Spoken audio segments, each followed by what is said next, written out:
guest today is an expert of conscious feminine medicine, Ayurvedic health, and spiritual healing. Her focus is to arouse the feminine soul awake and help women remember the forgotten wisdom and beauty of their being. Plants are her greatest helpers, and she works in partnership with them. Please welcome to the show the incredible Maria Carbonell. Welcome, Maria. Thank you so much, Andrew. So happy to be here with you. Thanks for having me. Thank you. Pleasure to see you again. Nice to see you. Why don't we jump right into it and talk about how you define conscious feminine medicine and what you do to help women? Yeah, it is the conscious feminine medicine is, you can take it as opposite of what the Western medicine is. It's about understanding what pain tells us. It is an understanding, tuning into our own intuition and inner wisdom, slowing down to hear that. And it is kind of the opposite of Western medicine, where they say, let's take this organ out, let's take this out, let's cut this, let's attack this, let's fire this up and burn it, like cancers. So this is more of listening to the wisdom of our body and understanding back to the foundations of what our body is. It's a natural self-healing mechanism. And it's about what we've done to get in our way and how to get out of our way to let it self-regulate and heal itself. Yeah. I mean, there's some, and we were talking about this before about kind of Eastern and Western medicine and how, it's to look at the whole body in one way, right? That's the ancient way in Ayurvedic medicine, as well as in many Chinese practices. It's looking at the whole body instead of looking at that one part, right? And then in Western, like you said, it's like, okay, let's address that. There's a problem here. Let's pinpoint here, and how do we, do our best to heal there, not taking into account that whole view. So, yeah. So tell me about like that. Like, so let's say when someone comes to you and they say, Maria, I'm not feeling so well. Like, so what would you, and they have, some discomfort, anxiety, depression, health issues. What kind of how do you look at it, and how do you start your approach? As an Ayurvedic practitioner, I do look at what their predominant element is. Everybody has different quantities and qualities of the elements. And those are called doshas in Ayurveda. And we have certain tendencies. So I look at that predominant nature and their tendencies, and then that will give clues into how they got to where they are, and to help to unravel that. So it's really looking at them as a whole person. What's happening in the mind, what's happening in their body, their emotions, and the recent past, and what it is that they want in the future. So it's really an approach of the whole person as a very complex being, and seeing really the whole picture of their energy right here, right now, and where it needs to be. Their energies have gotten spread out. You as an energy worker, I also look at where energies are scattered in their life, where they're giving their energies up to. And this could be diet, lifestyle, people, circumstances, and how to bring those energies back. And that's healing. Mm-hmm. Yeah. Okay, cool. Yeah. Because there's certain things I look at sometimes with energies is like very elderly people and kids, right? As two extremes. So sometimes very elderly people, they, similar to vampires, they kind of take your energy away, right? They kind of it's true to love them, but there's sometimes, elderly people, they kind of just take from you that energy, feel that. And then I find children, they have so much energy that they drain you because you just can't keep up, right? So they're all like running around and they've got like 10 times, 100 times your energy level. So you Yeah. start playing with a kid and then you're just like done. And the kid's just like, what do you mean? Like he's just started, you know? So I find that's like one way of looking at energy. And then the other way, I think, yes, there's chakras and blocks, right? In your energy, in your flow of your energy. So we see that with like, thyroid problems or something, so this is a block in the throat chakra, or speaking your truth. Somebody that doesn't speak up and stuff like that will start having maybe issues here, right? Would you agree with that? That is so true, because where there's pain and there's stagnation in our body, there's pain and stagnation in our life. And I know this because my throat chakra, me not speaking my truth for my whole lifetime up until, recently. It's a work in progress, but I've always had to work on my throat chakra as being deficient, and then my heart chakra as excessive, because I really have an open heart. I'm very open and I give too freely in that way. So so I do see it as if deficient or excessive. And the mother medicine also is all about our connection with Mother Earth and our connection with our own mother, or the parental that was or is our mother model. So this is all about healing the relationship with mother nature and our own mother, and how that really affects a lot of who we are, how we show up in the world, and our physical body, because it's all a relationship to ourselves and love. Love is the biggest healer. So it all goes back to love medicine. Is really love medicine, because it all goes back to love. Love is the highest octane fuel. We can fuel ourselves to know that we are the energy of love. And once we start operating from that level, then we'll know how we're more focused in life. We'll know how to operate this organism of ours.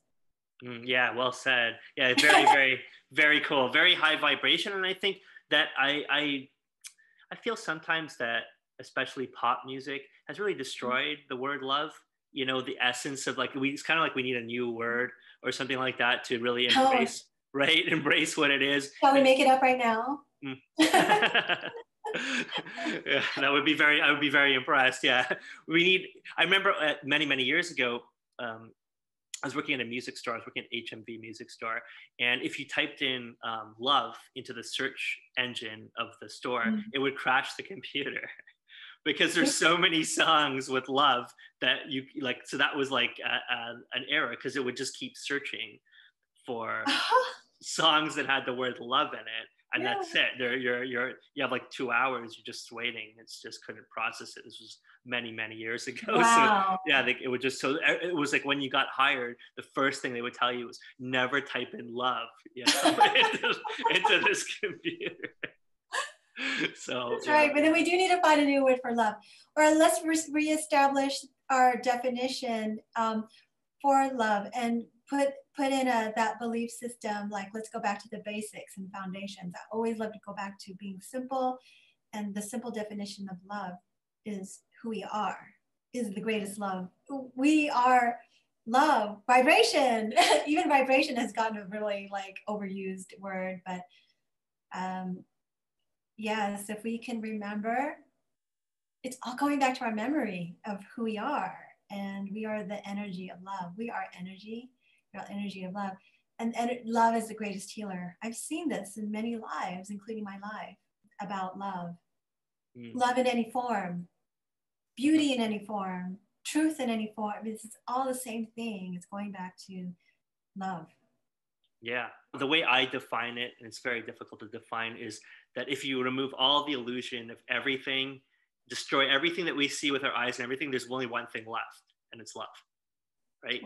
That's the only thing left. If you destroy everything that you can see and touch and feel and think, and just remove everything, that's what you're left with. I love that. So yes, then the romantic definition of love is gone, and all you have is a feeling. And I love how you said that, Andrew, because when you go into meditation and close your eyes, or you become still, or you sit under a tree or with a rose or with a plant, and all you feel is love, peace, love, and the highest vibration, and that is ourselves. And it is a feeling. Love is a feeling. Mm. You Yeah. said it right on.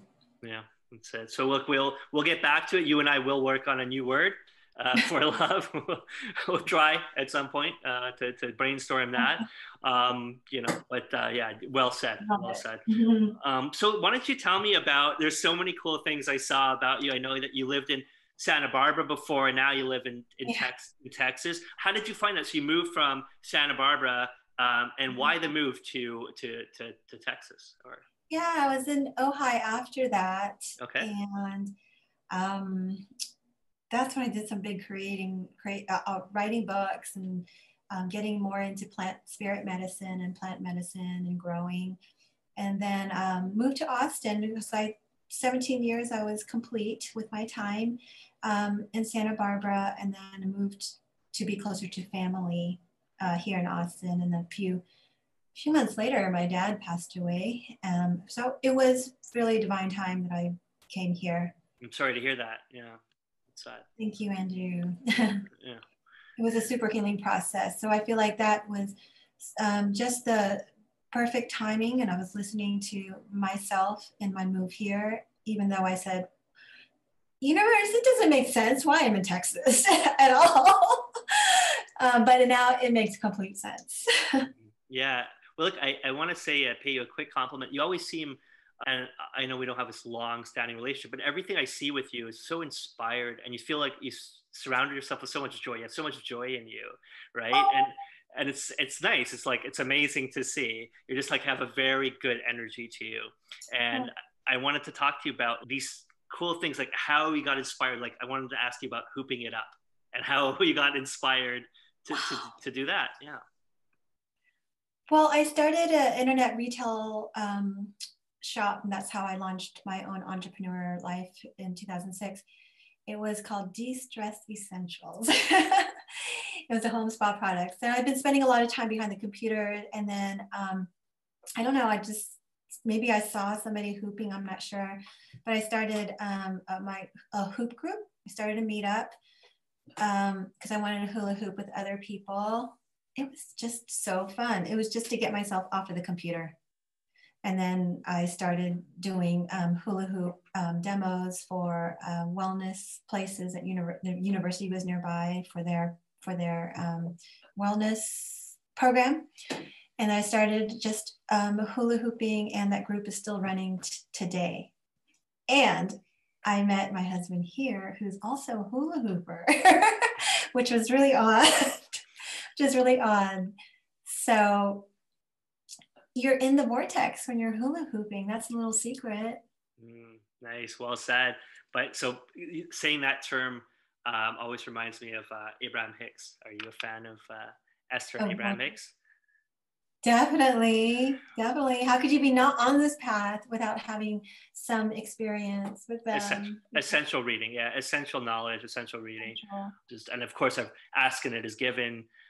What an amazing book. Oh yeah, well, I went through my own obsessive phase with Abraham Hicks, and they really helped launch, before Ayurveda, launched me into the whole self development, spirituality, vortex world. That's it. Yeah.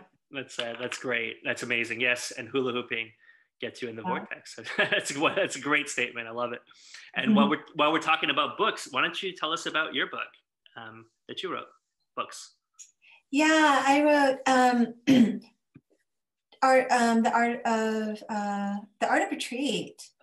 Wrote that in Ojai, and some self-healing books and heal your trauma based on my own life and experience, going on retreats and healing trauma and healing in my life, and how plants have helped me to heal my life, heal my fibromyalgia, heal my body, and how retreats of all sorts, silent retreats, meditation retreats, aromatherapy retreats, religious, spiritual retreats, yoga retreats, all kinds of retreats have helped me in my life to just pause and slow down, because I could speed up, you know, and retreats have helped me.